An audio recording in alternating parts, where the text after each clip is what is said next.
Assalamualaikum warahmatullahi wabarakatuh.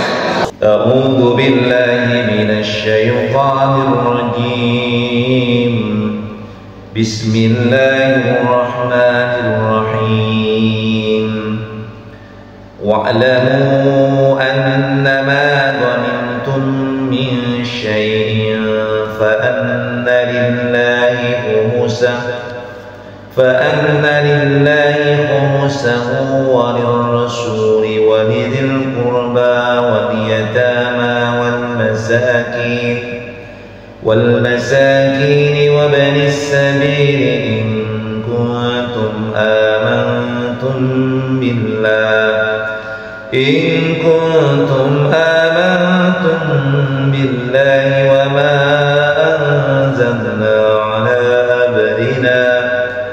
وما أنزلنا على عبدنا يوم الفرقان يوم التقى الجمعان والله على كل شيء قدير.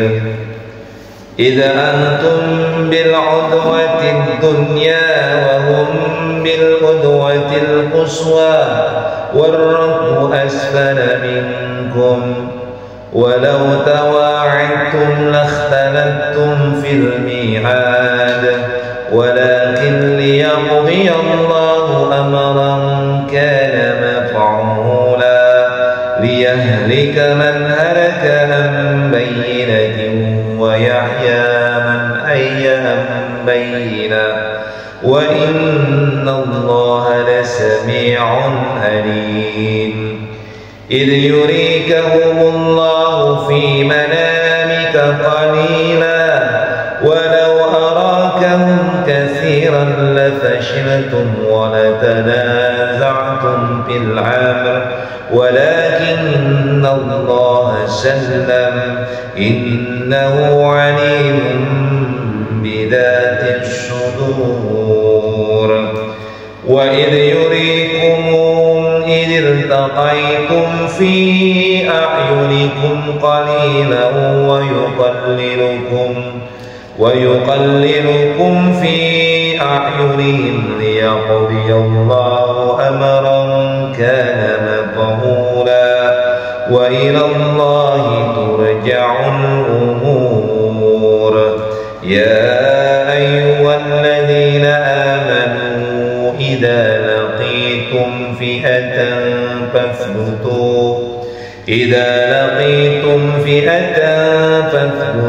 واذكروا الله كثيرا لعلكم تفلحون. صدق Allahul Azim. Nah, ini masih ayat-ayat tentang berkaitan dengan masalah ghanimah ya. Jadi ayat surat Al-Anfal ini yang di sini poinnya adalah masalah peperangan dan ghanimah. Jadi berkaitan dengan wa'lamu annama ghanimtum. Jadi setelah peperangan ada pembagian ghanimah harta rampasan perang ya. Wa'lamu dan ketahuilah annama ghanimtum min syai'in, sesungguhnya segala yang kamu peroleh sebagai rampasan perang fa anna lillahi khumusahu walil rasul walidil qurba wal yatama wal masakin wa ibnis sabil in kuntum amantum billahi wa ma anzalna ala abdina yawmal furqana yawmal taqal jam'an. Maka seperlimanya untuk Allah, untuk Rasul, untuk kerabat Rasul, untuk anak yatim, untuk orang miskin dan ibnu sabil. Demikian jika kamu beriman kepada Allah dan kepada apa yang kami turunkan kepada hamba kami yakni Nabi Muhammad yang disebut dengan Al-Quran di hari Furqan. Jadi yaitu pada hari bertemu dua pasukan Allah Maha Kuasa atas segala sesuatu. Jadi ini pembagian ghanimah. Di ghanimah itu dibagi seperlimanya ya. Allah jelaskan tadi kerabat, yaitu dari Bani Hashim, orang miskin dan yang sudah disebutkan tadi. Jadi hari bertemunya dua pasukan pada perang Badar ini artinya pada perang Badar itu kan muslimin kan mendapatkan kemenangan, maka di situ ghanimahnya banyak. Nah, karena ada beberapa peperangan yang sempat kalah, misalnya dalam perang Uhud kan dirampas nyawa para sahabat meninggal. Jadi perang Badar itu terjadi pada hari Jumat tanggal 17 Ramadan tahun kedua setelah hijrah. Jadi pada bulan Ramadan itu, jadi lagi berpuasa para sahabat itu. Para sahabat beserta Rasulullah lagi berpuasa karena pas 17 Ramadan. Kemudian jadi ayat ini pun berkaitan dengan Yaumul Taqal Jam'an itu ada mengatakan, tapi yang jelas perang Badar itu terjadi pada bulan Ramadan ya. Kemudian id antum bil qudwatil dunya wa hum bil qudwatil quswa, yaitu ketika kamu berada di pinggir lembah yang dekat dan mereka berada di pinggir lembah yang jauh, sedang kabilah itu berada lebih rendah dari kamu. Jadi posisi pasukan Rasulullah itu di atas ya. Lembah yang dekat dan mereka berada di pinggir lembah yang jauh. Sekiranya kamu mengadakan persetujuan untuk menentukan hari pertempuran, niscaya kamu berbeda pendapat dalam menentukan hari pertempuran itu, tetapi Allah berkehendak melaksanakan suatu urusan yang sudah dilaksanakan, yaitu agar orang yang binasa itu binasa dengan bukti yang nyata, dan agar orang yang hidup itu hidup dengan bukti yang nyata. Sungguh Allah Maha mendengar, Maha mengetahui. Jadi ini tentang, jadi kisah Al-Quran itu hebatnya Al-Quran. Jadi menceritakan tentang kemenangan, tentang ghanimah. Ghanimah itu kan sesuatu yang sudah didapatkan pasca peperangan. Nah, situ tak bisa berbentuk tawanan, bisa berbentuk harta benda. Baru tetapi kemudian di ayat berikutnya bercerita tentang persiapan perang. Jadi bercerita tentang sesuatu yang belum terjadi sebelumnya. Jadi kalau di film itu ditampilkan dulu tentang ghanimah, tentang rampasan perang, di scene awalnya itu, di mana di situ pembagian ghanimah seperlimanya ditetapkan oleh Allah. Nah setelah scene berikutnya muncul masa lalu, kisah tentang bagaimana persiapan kaum muslimin, antara kaum muslimin dengan kafirin Quraisy gitu. Jadi flashback ke belakang film itu. Memang sekarang kalau lihat film-film luar negeri itu hampir seperti formulasi cerita Al-Quran. Jadi kadang-kadang dikedepankan dulu hasilnya, tapi kemudian masuk ke scene berikutnya berbicara tentang masa lalu. Nah ini gambaran Al-Quran begitu. Jadi tentang, ketahuilah bahwa harta rampasan atau ghanimah itu seperlimanya adalah untuk Allah, untuk Rasulullah, untuk kerabat Rasulullah, untuk anak yatim, miskin dan ibnu sabil. Nah gitu. Tetapi setelah pembagian itu selesai, karena ghanimah itu sempat jadi perdebatan. Jadi mereka berdebat tentang masalah ghanimah. Ada yang mengatakan jadi namanya Arab kan begitu dari syarat. Tapi kemudian Allah memberikan ketetapan di awal surat ini tentang bahwa ghanimah itu walir rasul yas'alunaka 'anil anfal, kan begitu dari mulainya. Al-anfal nafilah, kemudian berubah jadi ghanimah gitu kan. Nah, ghanimah ini sudah ditetapkan seperlimanya dengan bagian-bagian yang ditetapkan oleh Allah. Nah, ingatlah kalimat itu. Jadi kalau kata ada ini, maka kita itu diarahkan kepada ingat masa yang sudah terjadi gitu. Wa idh qala rabbuka lil malaikah, misalnya dalam surat Al-Baqarah ayat 30-nya. Ingatlah ketika Allah berkata kepada malaikat. Maka itu ada sesuatu yang sudah terjadi di masa lalu. Nah kata Allah, ingatlah ketika kamu berada di pinggir lembah yang dekat dan mereka berada di pinggir lembah yang jauh. Ya. Kemudian sedang kafilah itu berada lebih rendah dari kamu. Makanya itu yang terjadi kan. Ingat ketika perang Badar itu ada dua pilihan yang ingin dilakukan oleh Rasulullah dan para sahabat. Satu, berhadapan dengan kafir Quraisy yang dipimpin oleh Abu Jahal. Yang satu, merampak atau membegal atau mengambil kafilah yang dipimpin oleh Abu Sufyan. Nah itu, jadi dua hal yang berat. Apakah menghadapi musuh atau mengambil niaga hasil perdagangan yang dibawa oleh Abu Sufyan. Tetapi kemudian kan Allah mengarahkan mereka untuk menghadapi pasukan kafir Quraisy yang di bawah pimpinan Abu Jahal. Kemudian apa namanya?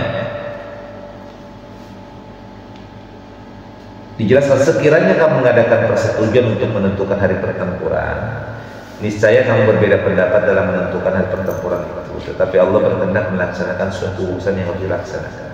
Nah, poinnya adalah yaitu agar orang yang binasa itu binasa dengan bukti yang nyata, dan agar orang yang hidup itu hidup dengan bukti yang nyata. Nah, jadi itu pertempuran itu menghasilkan sebuah asar bekas. Bagaimana banyak orang-orang kafir yang mati, bagaimana kaum muslimin yang sedikit mampu mengalahkan kaum kafir yang lain. Nah, itu kan sebagai sebuah bukti. Nah, buktinya apa? Yaitu tadi, agar orang yang binasa itu binasa dengan bukti yang nyata. Artinya apa? Dalam kondisi kafir, dalam kondisi dia tidak beriman kepada Allah, maka binasa. Nah, agar orang yang hidup dengan bukti yang nyata itu. Artinya ada torehan sejarah yang dibuat oleh Rasulullah dan para sahabat tentang bagaimana perjuangan yang dilakukan dengan semangat dan ketaatan kepada Allah, dengan pantang mundur, tetap meminta pertolongan dari Allah, dan Allah menurunkan bantuan malaikat yang dikatakan 1000 malaikat yang secara terus menerus ada 1000 malaikat yang pakai tanda. Nah, ini yang terjadi pada saudara kita di Palestina.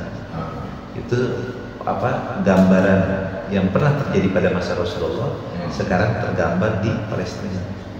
Pasukan Hamas yang hanya jumlahnya 35.000 melawan ratusan ribu, bukan ribuan lagi, bukan ya bisa jutaan ketika gabungan. Karena kan pasukan IDF itu kan jumlahnya banyak, ratusan ribu. Tentara kita aja kalau digabung itu kan cuma 1 juta berapa. Tentara Indonesia, TNI, Angkatan Darat, Laut, Udara, dan Udara, dan kepolisian kalau digabung itu cuma 1 juta berapa. Nah, sepadan dengan jumlah wilayah, luas wilayah dan jumlah penduduk. Kurang sebenarnya TNI dan Polri itu. Karena di daerah-daerah nggak ada yang jaga. Kalau kita ke daerah coba lihat, di Polsek aja hanya berapa orang yang sempat melakukan pembinaan kepada masyarakat, ya kan? Jadi jumlah, karena menurut idealisnya kan satu polisi itu apa namanya, jumlah polisinya itu harus 1/7. Kalau ini kan 1 masih perbanding berapa puluh, jadi nggak sepadan. Jadi 1 orang polisi harus melindungi, idealnya itu hanya 10 atau 7 orang. Tapi di polisi kita masih sangat kekurangan. Jadi ketika ada terjadi keributan di masyarakat, misalnya yang ributnya 100 orang, polisinya 1 nggak kuat. Seharusnya kalau ada terjadi keributan, warga 10, polisi 1 berbanding-banding. Nah, kita nggak sepadan dengan itu. Nah, Indonesia kalau diajak perang, tentaranya sedikit. Makanya masih kurang sebenarnya, belum alusita di kurang. Nah, ini yang terjadi di pasukan masa Rasulullah.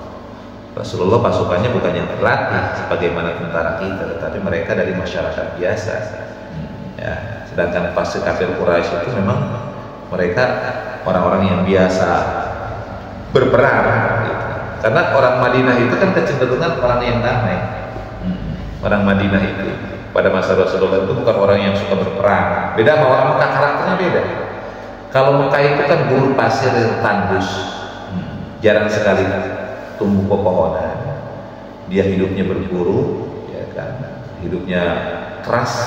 Beda dengan Madinah.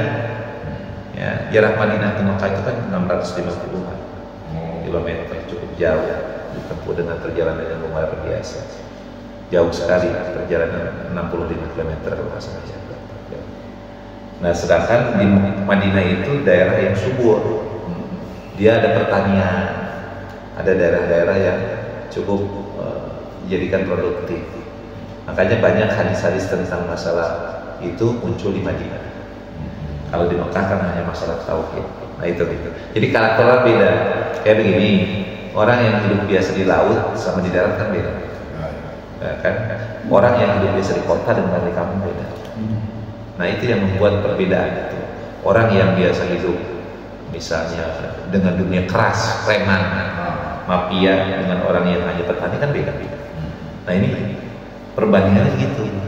Orang Arab jahiliyah, kafir Quraisy dan juga pasukan-pasukannya itu biasa keras, biasa hidupnya keras, ya, melawan orang Madinah yang hanya bertani, masyarakat biasa. Maka 350 atau 313 pasukan Rasulullah itu bukan tentara yang terlatih melawan ribuan, 1000 pasukan yang terlatih. Nah, kalau rasionalitas sedang berjalan atau logika nggak bakal menang, nggak bakal menang. Tetapi nasrul minallahi wa fathun qarib, datang pertolongan Allah, dikuatkan hati dan semangatnya, itu yang membuat orang semangat. Ya, nggak usah takut, kamu mati syahid sudah. Orang itu senang kan, bagaimana orang dibangkitkan semangatnya untuk melawan kaum kafir. Nah, kemudian ayatkan id yurikahumullahu fi manamika qalila. Ingatlah ketika Allah memperlihatkan mereka di dalam mimpi ini berjumlah sedikit. Kemudian walau arakahum katsiran la fasyiltum wa la tanaza'tum fil amri. Dan sekiranya Allah memperlihatkan mereka berjumlah banyak, tentu kamu menjadi gentar dan tentu kamu akan berbantah-bantahan dan urusan itu. Tetapi Allah telah menyelamatkan kamu, sungguh Allah Maha mengetahui apa yang ada dalam hati.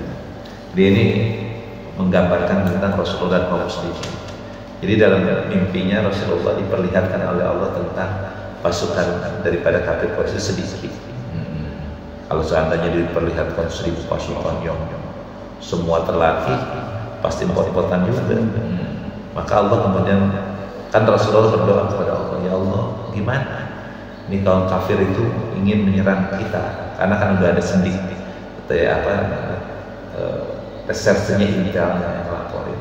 Rasulullah, kafir Quraisy sedang menuju ke kita untuk menyerang kota kita. Gimana Rasulullah? Berapa jumlahnya? Kurang lebih segitu terkirakan. Maka kemudian Rasulullah berdoa. Ketika tertidur bermimpi beliau, diperlihatkan oleh Allah bahwa jumlah mereka itu sedikit, nggak usah takut. Karena kalau seandainya diperlihatkan begitu banyaknya jumlah, pasti Rasulullah kan, masya Allah, mentalnya jatuh dan duluan. Kenapa? Karena pasukannya dari Madinah ini bukan pasukan yang terlatih. Beda dengan Al-Qassam ini atau dengan Hamas misalnya. Mereka pasukan yang sudah terlatih dan teruji, udah nggak takut lagi. Maka datang tank baja, pesawat tempur, udah nggak ada G-Fair atau orang bilang sekarang. Karena mereka sudah terlatih biasa bertempur. Peluru di depan mata cuek, nerobos ke pasukan musuh, bahkan naik ke atas tank baja, udah nggak takut lagi. Karena memang terlatih. Sedangkan saat itu pasukan Rasulullah dan sahabat-sahabat itu hanya orang-orang yang biasa, tertindas, orang lemah. Orang-orang, kalau kita membentuk orang-orang yang nggak biasa berperang, disuruh berperang. Seandainya Rasulullah diperlihatkan oleh Allah begitu banyaknya pasukan yang sangat-sangat terlatih, itu wah udah. Tapi kemudian Allah perlihatkan sedikit, jangan usah takut. Maka kemudian baru di situ bangkit semangat. Nah, di situ ketika bertemu dua pasukan itu, maka Rasulullah diberikan kabar gembira dengan turunnya malaikat secara terus menerus. Jadi jumlahnya 300 tapi kelihatan seperti ribuan. Nah, ini karena memang malaikat turun. Kemudian dilanjutkan wa id yurikumuhum idza taqaitum fi a'yunikum qalilan. Dan ketika Allah memperlihatkan mereka kepadamu, ya, ketika kamu berjumpa dengan mereka berjumlah sedikit menurut penglihatan matamu, dan kamu diperlihatkannya berjumlah sedikit menurut penglihatan mereka. Itu karena Allah berkehendak melaksanakan suatu urusan yang dilaksanakan hanya kepada Allah segala urusan dikembalikan. Jadi kalimatnya ketika kamu berjumpa dengan mereka berjumlah sedikit menurut penglihatan matamu. Jadi dalam penglihatan Rasulullah dan para sahabat itu jumlah pasukan kafir Quraisy terlihat sedikit. Itu yang membuat semangat, wah sedikit. Dan sebaliknya juga dibalik matanya. Dan kamu diperlihatkannya berjumlah sedikit menurut penglihatan mereka, sebaliknya juga. Dalam penglihatan mereka itu kaum muslim itu sedikit, tapi memang kaum muslim itu memang sedikit, sehingga mereka itu nggak mundur, nyerang. Tapi padahal banyaknya itu bukan jumlahnya banyak, tetapi banyak itu ada malaikat, bantuan dari Allah Subhanahu Wa Taala. Tetapi dalam pandangan orang kafir pun sama. Wah, cuma 313 orang, kita 1000 orang. Karena mereka nggak meyakini Allah akan berikan pertolongan. Nah, dalam pandangan dari kaum muslimin pun melihat kaum kafir itu sedikit, sehingga bangkit motivasi untuk berperang. Kalau diperlihatkan 300 di depan 1000 orang yang sudah pakai pasukan berkuda, pasukan panah lengkap dengan dipersenjatai dan ada tameng pelindung, sedangkan para sahabat kekurangan dana, kan tidak ada dana, karena ketika perang Badar Abu Sufyan kan menyumbangkan 40 kinah dan emas. Kalau sekarang berarti 1 kilo lebih, sekilo 1,3 kilo. Yang harga emas itu berapa? Kalau harga emas 500.000, berarti berapa miliar yang disumbangkan Abu Sufyan untuk menyokong dananya perang Badar itu. Sedangkan dari Rasulullah kan hanya orang Madinah kan tahu sendiri. Ketika Rasulullah dan para sahabat berhijrah kan nggak bawa banyak harta. Maka dalam kondisi serba kekurangan pas-pasan begitu menghadapi kaum kafir yang banyak, maka kemudian Allah memberikan pertolongan melihat kaum muslimin melihat seorang-orang kaum kafir Quraisy sedikit jumlah, maka bangkit motivasi dari perang. Kemudian dilanjutkan penjelasannya, karena Allah berkehendak melaksanakan suatu urusan yang dilaksanakan hanya kepada Allah selalu kembalikan. Ya ayyuhalladzina amanu, wahai orang-orang yang beriman, idza laqitum fi'atan, apabila kamu bertemu pasukan musuh, fasbutu, maka berteguh hatilah, wadzukurullaha katsiran la'allakum tuflihun, dan sebutlah Allah sebanyak-banyaknya supaya agar kamu beruntung. Nah, ini yang dikuatkan oleh Allah kepada kaum muslimin. Jadi ketika kita bertemu dengan kaum-kaum kafir yang ingin musuhan menghancurkan kita, maka harus teguh hati, fasbutu. Teguhkan hatinya, jangan jiper, jangan melihat waduh, kalau orang udah mentalnya down, jatuh, udah nggak bisa, susah. Maka kita harus bangkitkan mentalitas kita. Jadi kalau apapun sebenarnya dalam dunia bisnis itu sama. Dalam peperangan itu kan bukan hanya perang dalam artian senjata, tapi perang dalam kehidupan sehari-hari pun, berbisnis, melakukan pekerjaan, kita kan berperan juga. Maka jangan pernah takut kita bersaing dengan perusahaan, dengan orang yang sudah mapan. Nah, gitu. Teguhkan hati, saya bisa. Pas dulu, tapi jangan hanya teguhkan hati. Wadzukurullaha katsiran, berzikir terus kepada Allah, minta pertolongan kepada Allah. Karena itu yang memang harus kita lakukan sebagai seorang hamba. Karena kalau Allah berkehendak nggak ada istilah banyak, ya kan? Allah berkehendak sebanyak apapun pasukan hancur. Sedikit pasukan tetapi Allah berkehendak bisa mengalahkan yang banyak. Ya, kam min qalilatin ghalabat fi'atan katsirah, kam min fi'atin qalilatin ghalabat fi'atan katsiratan bi'idillah. Berapa banyak pasukan yang sedikit yang mampu mengalahkan pasukan yang banyak. Cerita Nabi Daud misalnya, masa Nabi Daud kan Jalut membunuh Tolut misalnya, ya kan? Itu kan pasukan sedikit. Bani Israel itu sedikit mengalahkan pasukan yang gagah-gagah, tapi ketika Allah berkehendak hancur. Nah, sekarang juga sama. Israel didukung USA, didukung Inggris, sedangkan Hamas hanya beberapa orang, beberapa negara yang kelihatan care, tapi bisa menghancurkan. Bahkan sekarang kalau lihat report terakhir kan itu sangat luar biasa. Jadi salam. Iya, sepupu kita. Oh, itu tenang. Iya. Masih beruntung kita ada tua kita. Iya, orang tua kami. Oh, memberikan bimbingan. Ini deh. Iya. Ini ngaji ini namanya ngaji santai, Pak. Jadi ngaji santai formasi itu formatnya baca Quran, Baru nanti ada satu titik atau satu bahasan Quran yang dikaji terus. Kebetulan yang jadi aktor utamanya Qadarullah. Jadi kita tuh membahas daripada apa yang dibaca Qadarullah. Karena kalau kita baca semua atau asal nggak ada waktunya. Jadi ini baca, semua baca berdasarkan urutan masing-masing, hancana masing-masing gitu. Nah Qadarullah yang dibahas hancanya ini Qadarullah. Nah sekarang lagi ngebahas dari surat Al-Anfal ayat ke-41 juz ke-10, jadi berkaitan dengan masalah ghanimah dan peperangan perang Badar.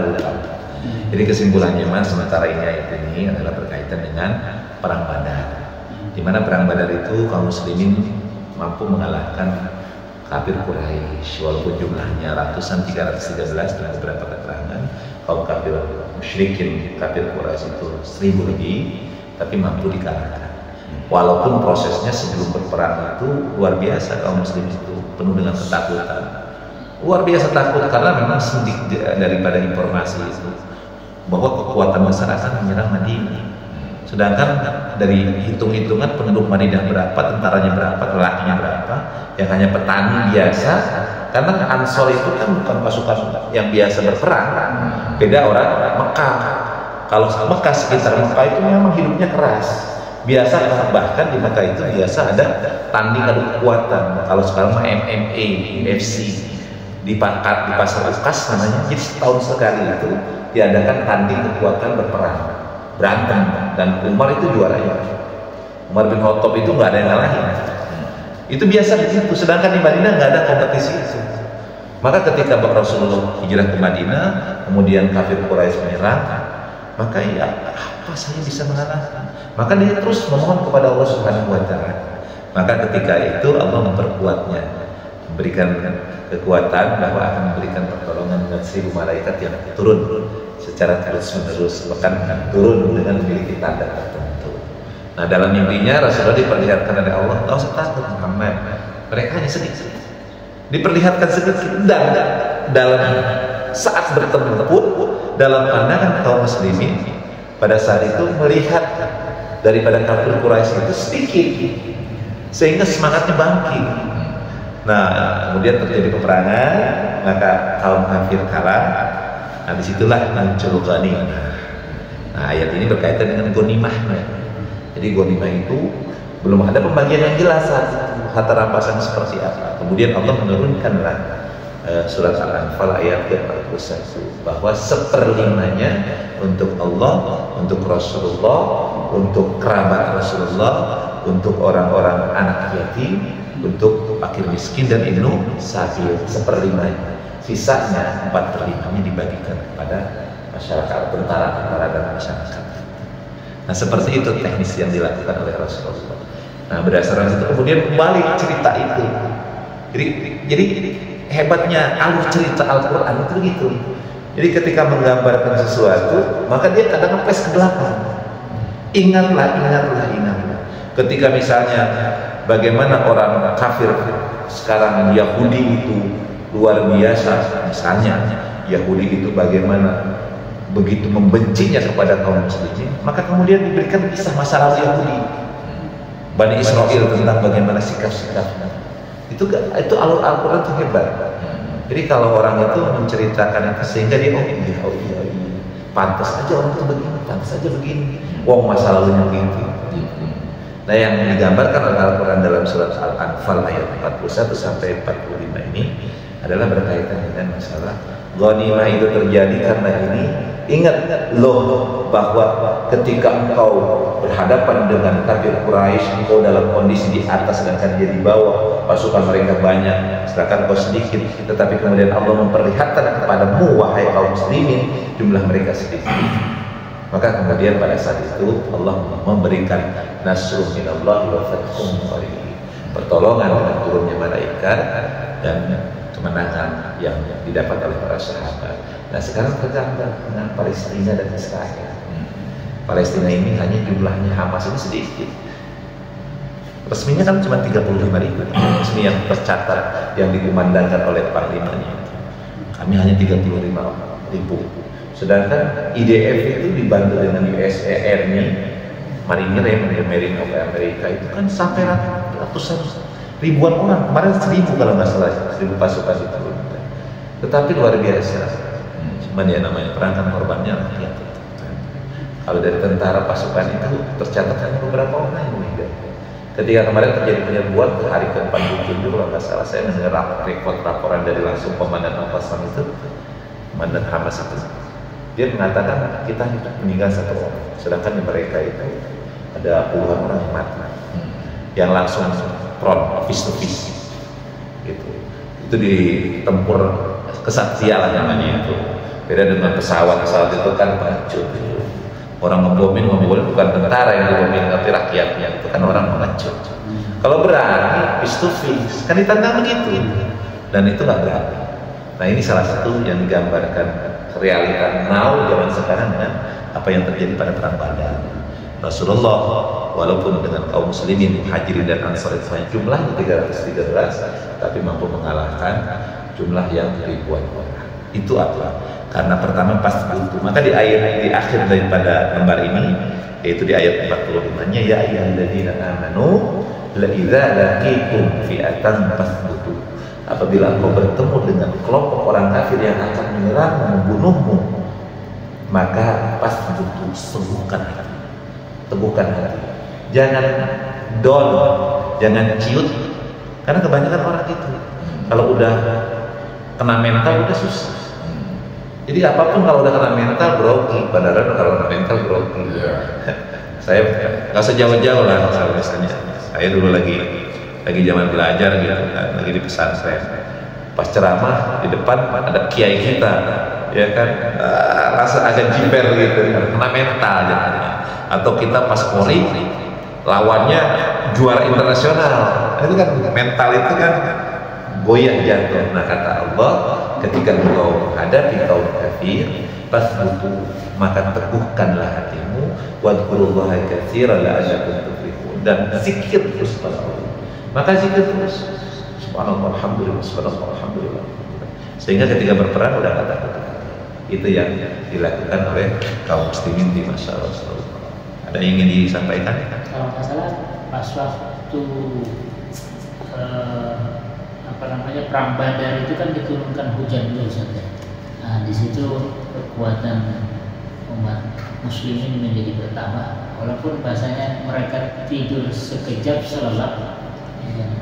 Nah kaum kufar waktu itu asik dengan minum-minuman keras dan khamar gitu. Istirahatnya itu. Nah disitulah pertolongan Allah turun bersama malaikat. Ya dalam satu versinya begitu. Tapi kalau lihat dari versi ini kan nggak seperti itu. Dalam versi ini ayat Al-Qur'an sendiri yang menggambarkan, dan ingatlah ketika engkau berada di lembah yang lebih tinggi daripada mereka. Jadi sudah berhadapan. Karena memang dalam tradisi zaman dulu perang itu nggak kayak zaman sekarang. Satria. Kalau zaman dulu itu perang itu satria, janjian lah. Dan dilakukan pada siang hari. Nggak ada dulu itu zaman Rasulullah perang malam hari.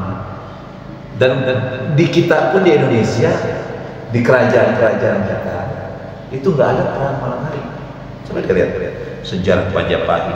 Kalau perang terbuka misalnya Majapahit dengan Pajajaran, itu dilakukan siang hari dan janji gimana?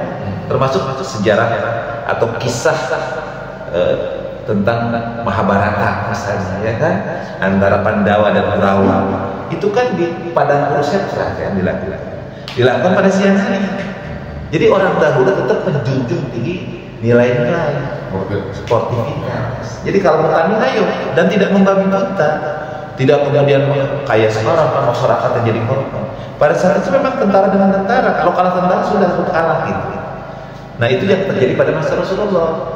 Jadi yang dilakukan oleh Rasulullah dan para sahabat serta kafir Quraisy, walaupun mereka ingin membunuh muslimin, tapi tetap menjunjung nilai-nilai etika yang pada saat itu mereka perangnya tetap dilakukan. Kalau misalnya dengan kesatrian satu tempat, walaupun kadang-kadang tidak terduga, tapi dalam sejarah yang terjadi pada Rasulullah, saya belum pernah mendapatkan kalau peperangan itu terjadi malam hari. Tidak, bukan malam hari maksudnya. Iya, enggak maksudnya. Persiapan itu di bandara itu. Iya.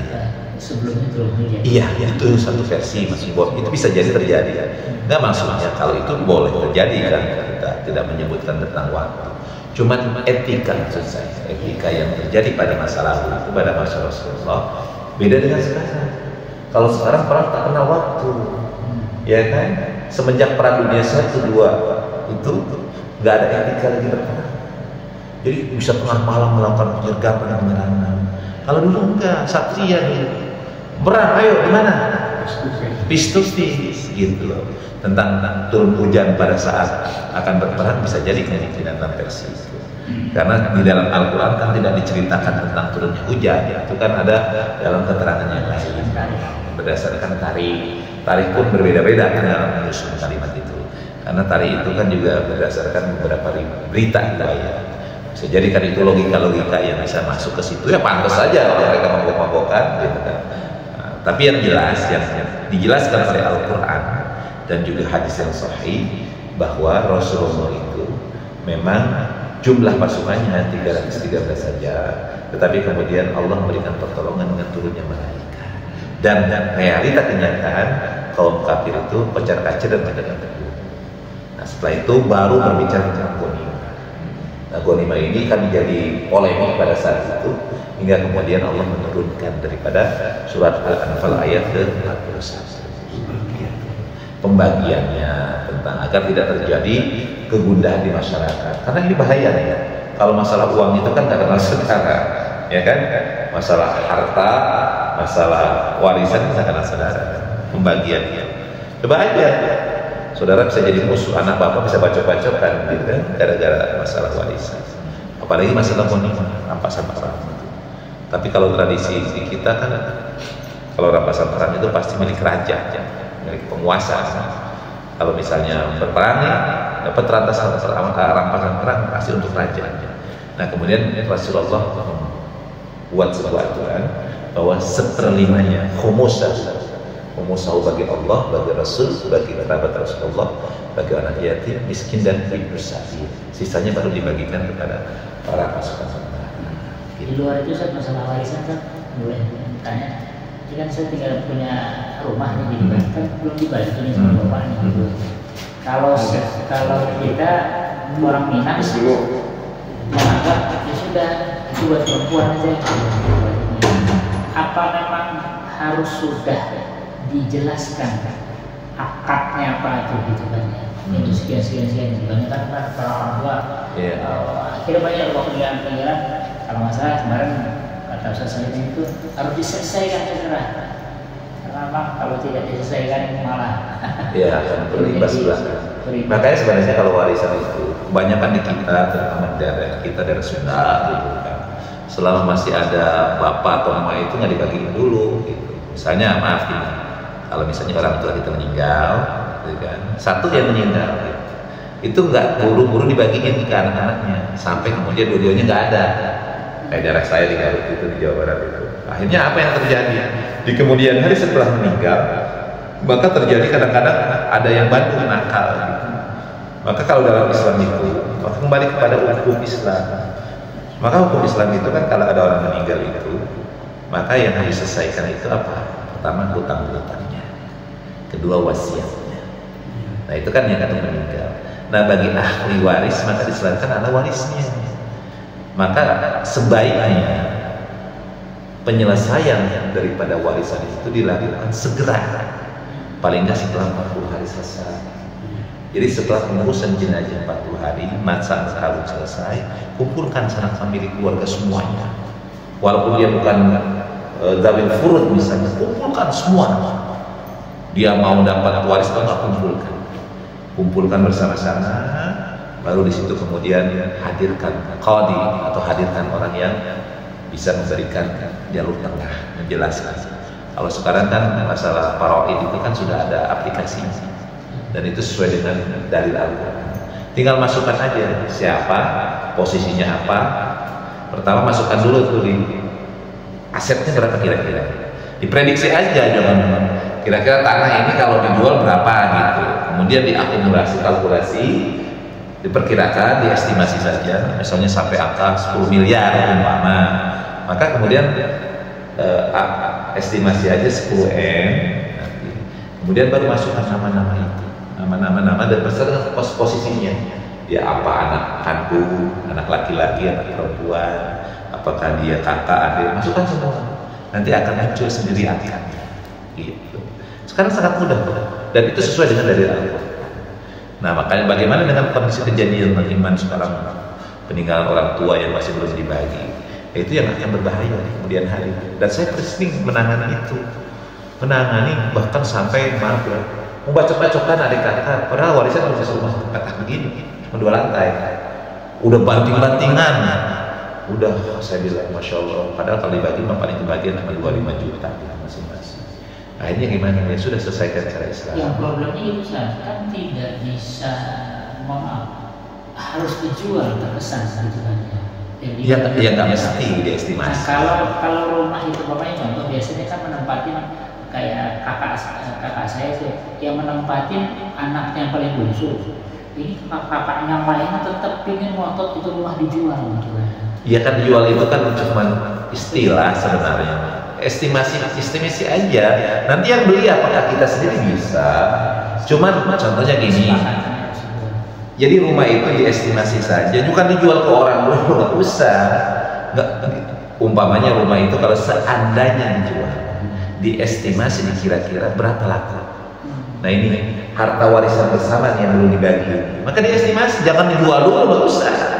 Nanti kemudian diestimasi, oh ternyata diestimasi misalnya 500 juta umpama, maka coba 500 juta itu dipakai sebagai pokok yang akan dibagikan, masukkan ahli warisnya. Maka kemudian ternyata anak laki-laki kan 2 kali anak perempuan, maka sudah terdapat nilai-nilai angka. Maka tinggal nih, berarti rumah ini bagian kamu sekian ya. Nah bagaimana caranya membagi itu? Ya udah, siapa yang membeli nih? Apa gimana caranya? Apa kamu tinggal menggantikan saja? Kan teknis itu teknis kan. Jadi tidak perlu langsung dijual dulu. Bisa jadi misalnya Bang Iman sebagai anak laki-laki, misalnya 2 kali anak perempuan ada rezeki, ya udah saya beli deh rumah ini, tinggal kasih aja duit yang haknya mereka diwarisi. Jangan dulu dipikirin dijual nanti mau tinggal di mana, bukan begitu caranya. Jadi diestimasi, diperkirakan seandainya rumah ini sekarang kita jual, berapa nih lakunya? Berapa kira-kira? Diestimasi, diperkirakan. Namanya kayak rumah saya ini 1,5 M. Nah, itu ketahuan. Saya kan tinggal bertiga nih. Kalau kakak saya sama sudah meninggal, iya, dia ada sebelum meninggalnya ahli waris, pewaris atau sudah? Ya, bapak saya dulu meninggal 3 bulan kemudian baru dia. Nah, dia masih dapat waris. Karena dia meninggal sesudah daripada orang yang meninggal yang mewarisi. Nah, ketika dia sudah dapat bagian, otomatis turun ke anaknya. Iya. Jadi tetap nanti turun ke anaknya. Kelemahan itu istrinya juga masih ada. Ya karena kan belum dibagi. Jadi poinnya gini, harta warisan itu diberikan kepada orang mati, kepada orang hidup, bukan orang mati kepada orang yang sudah mati. Ingat tuh. Jadi saya punya, misal saya punya orang, saya meninggal gitu, tapi misalnya adik saya sudah meninggal duluan atau anak saya sudah meninggal duluan, nggak dapat tuh. Kan sekarang terjadi nih di keluarga istri saya. Jadi orang tua meninggal tuh, tetapi orang tua meninggal itu anaknya sebelumnya sudah meninggal duluan, tapi anak itu sudah punya anak gitu, sudah punya anak dan istri, ada anak dan istri meninggal, tapi bapak emaknya belum meninggal. Nah otomatis kan dia nggak dapat waris karena sudah meninggal duluan, malah kembali anaknya ini yang mewarisi kepada orang tuanya, begitu kan? Nah kemudian ada ucapan dari keluarga saya itu situ kan anaknya juga, ya itu yang meninggalnya sebelum yang mewarisnya meninggal, maka dia tidak mendapatkan waris karena sudah meninggal duluan. Bahkan sebaliknya, anaknya ini yang meninggal duluan, dia bisa dan harus mewarisi pada orang tuanya. Orang tuanya dapat hak waris daripada anak yang meninggal. Jadi poinnya dalam Islam adalah yang mewarisi itu orang yang meninggal kepada orang yang hidup, bukan orang mati kepada orang yang mati. Saya bilang begitu. Jadi kalau masih ada dan dia meninggal sesudah daripada ahli yang mewarisi, maka dia dapat. memang simbol terkesan seperti itu kan, karena kakeknya mungkin bapaknya meninggal dulu nih, kakeknya yang baru meninggal, itu sudah sebagai kasihan anak yatim gitu kan. Ya itu tapi bukan dawil furud jatuhnya, hanya pemberian biasa aja, hanya pemberian kerahiman itu, dan nilainya relativitas, bisa gede bisa kecil gitu. Tapi lihat nanti ada wasiat nggak dari yang meninggal gitu. Jadi poinnya sih kalau menurut saya diestimasi saja, kemudian dikumpulkan bersama. Ini gimana teknisnya? Apa iman jual? Apa bagaimana penggantian angka saja? Kan bisa begitu. Kalau 1,5 miliar misalnya dibagi 3, bagaimana sih laki-laki ya? Laki-laki kan 2/3 dapat 2 kali bagian dari perempuan. Ada yang lain lagi saudara selain anak? Adik. Iya. Saya berdekatan sama abang saya, cuman perempuan 2, laki 2 aja. Oh, perempuan 2 ya. Oh, yang tadi udah meninggal tuh. Iya. 1 orang. Masih ada anak. Abangnya ada anaknya. Abang ada anak 1. Nah itu bisa. Poin-poinnya sih harta warisan itu kalau nggak segera dibagikan bahaya. Karena ke depannya itu kita nggak tahu. Malah ada kasus lagi. Jadi orang tua yang meninggal perempuan, nah bapaknya kawin lagi. Akhirnya ribet, kawin lagi punya anak lagi. Jadi akhirnya ribet dan harta warisan itu nggak terus kemudian dibagiin. Atau kebalik, bapak kita meninggal, ibu kita masih ada kawin lagi. Itu jadi panjang ceritanya. Gara-gara nanti dia nunggu ibu kita meninggal aja warisannya. Itu sering terjadi. Akhirnya konflik terjadi, konfliknya jadi segitiga gitu. Bukan lagi keluarga yang inti, jadi ada keluarga yang lain yang sama-sama memiliki hak gitu. Maka saya bilang kalau warisan itu 40 hari selesai urusan, berduka kumpulkan keluarga semua mau dari urun asobat semua kumpulkan, karib kerabat kumpulkan. Disitulah dimulai dijelaskan dan dibagikan. Jangan dijual dulu aset-aset, diestimasi aja, diperkirakan. Nanti teknis pembagiannya bisa dibicarakan kemudian hari. Kan sudah ketahuan nilainya kan, misalnya 1,5 miliar bagi 4, berarti kan ini karena laki-laki 2 bagi 2 bagian kan berarti dihitungnya jadi 4, 2, 6, itu jadi 6 bagian. Karena kan laki-laki 2, perempuan 2, laki-laki dikali 2, 4, tambah 2, 6. Ini tinggal dibagi 6. Dari 1,5 miliar itu dibagi 6. Jadi kalau dibagi 6 berapa tuh? 1/6. 250. Ya, 250 berarti yang laki-laki 50. 500. Iya, maksudnya 500 lah. Laki-laki 500, yang perempuan 250. Udah jelas. Nanti teknisnya bagaimana? Ya udah kita bicarakan apakah ini mau dijual atau kalau ada rezeki dibeli saja, tinggal digantikan. Kalau ada yang mampu mungkin dikit. Nah, iya. Gitu ya teknisnya. Kalau nggak ada yang mampu ya bagi. Iya. Kalau pembagian sudah jelas, secara Islam sudah jelas, tinggal teknisnya. Jangan kita jual aja, kita jual. Ya kalau memang misalnya ternyata tidak ada jalan keluar, ya tinggal jual saja aset itu. Dan itu harus dibagikan karena di kemudian hari pasti akan ribut. Apalagi misalnya tuntutan yang makin lama dari keluarga yang kurang mampu, yang lagi ada butuh. Saya kan ada warisan dalam proses, saya lagi butuh nih. Nah itu yang bahaya di kemudian hari akan memecahkan ukhuwah Islamiyah persaudaraan kita. Makanya pernyataan apa hadis, maka jangan sampai timbul yang miskin merampok harta si kaya. Ya maksudnya yang sering kejadian kan gitu, yang menempati rumah terakhir itu biasanya yang nggak punya kerjaan, yang kurang nyambung gitu kan ya. Nah, yang berifah gitu kan ya. Banyak untuk duluan. Ya. Nanti setelah dibagikan warisan, umpamanya ternyata adik kita lebih membutuhkan, kita cukupan hidupnya, maka kita udah tinggal bersedekah. Tinggal sedekah aja kepada keluarga kita. Udah, saya dapat bagian segini, tapi saya sedekahkan setengahnya untuk hibahkan. Ada pernyataan. Ya, ada pernyataan, saya hibahkan. Itu boleh begitu. Gak apa-apa, saya minta bagian setengah saja deh. Jadi kalau misalnya seharusnya 500 juta, gak apa-apa saya 2,5, 250 saja. Misalnya begitu, itu boleh nggak apa begitu untuk membantu saudara kita. Tapi hak waris tetap harus berdasarkan Islam. Setelah dibagikan warisan, terserah mau diapain ke uang. Apakah seluruhnya mau dikasihkan kepada saudaranya, boleh. Dan ingat juga kita ada hak kerabat, sisihkan misalnya dari 250 juta itu umpamanya sisihkanlah misalnya 1%-nya untuk dibagi kepada kerabat. jangan semua dihabiskan. Jadi 1,5 misalnya paling nggak 100 jutanya dibagi untuk kerabat. Itu jangan semuanya dibagikan, karena memang Islam mengharuskan juga memberi kepada kerabat-kerabat yang bukan as-soba, yang bukan dawil furud. Ada kerabat-kerabat yang nggak dapat, tapi kayak misalnya sepupu atau misalnya karena termahjub gitu kan, adiknya orang tua kita kan termahjub kan dengan anak dan yang dekat istri.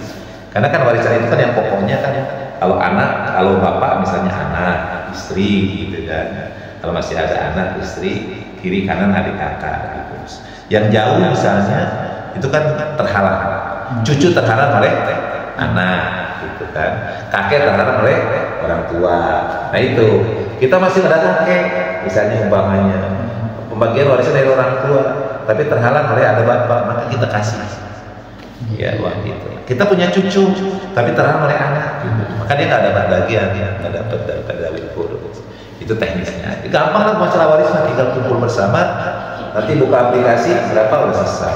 Nggak susah, jangan salah. Susah Minang Ustaz. Iya. Karena contoh di Padang kan tanah dari ibu saya masih ada sekitar 1000 lebih, ada 1500 meter. Sudah dibangun rumah oleh bapak saya, gitu kan. Karena itu dianggap orang Minang jatah ibu, otomatis larinya ke empok dan adik saya yang perempuan gitu. Saya pikir-pikir mau kapling mau sertifikatnya ribut saya sama perempuan-perempuan di sini karena itu bahasa Minang itu pusako tinggi. Karena pusako. Iya, kalau Minang perempuan yang paling ini masih nggak warisan. Kita menganggap ada lagi ada. Kita menganggap sebagai laki-laki ya sudah ke perempuan. Iya, poinnya sih sebenarnya mah ya kesepakatan juga. Kalau misalnya masyarakatnya, warganya atau keluarga kita memang menjunjung tinggi nilai adat, ya sudah ikutin aja adatnya. Tapi kalau sekarang kan udah mulai terbuka tuh, jadi keluarganya sudah mulai, udah nggak terlalu beradat banget kan. Walaupun dipakai tapi nggak sekuat dulu, maka udahlah ke syariah aja. Kan ada motonya apa? Adat bersanding syarat. Ya, syarat berarti kita butuh. Kan itu bisa dipakai. Artinya adat itu harus disesuaikan dengan syariat, dengan agama. Jangan terus adat. Sekarang sudah pakai agama aja. Kan yang di sini bukan di Minang ini. Jadi nggak usah dibahas yang 1000 meter persegi di sono. Sekarang bahas yang di sini. Maka tarik akan hukum Islam. Kumpulkan keluarga, dah kita bagi, bukan dijual. Teknisnya. Cukup ya? Shadaqallahul azim. Alhamdulillahirabbil alamin.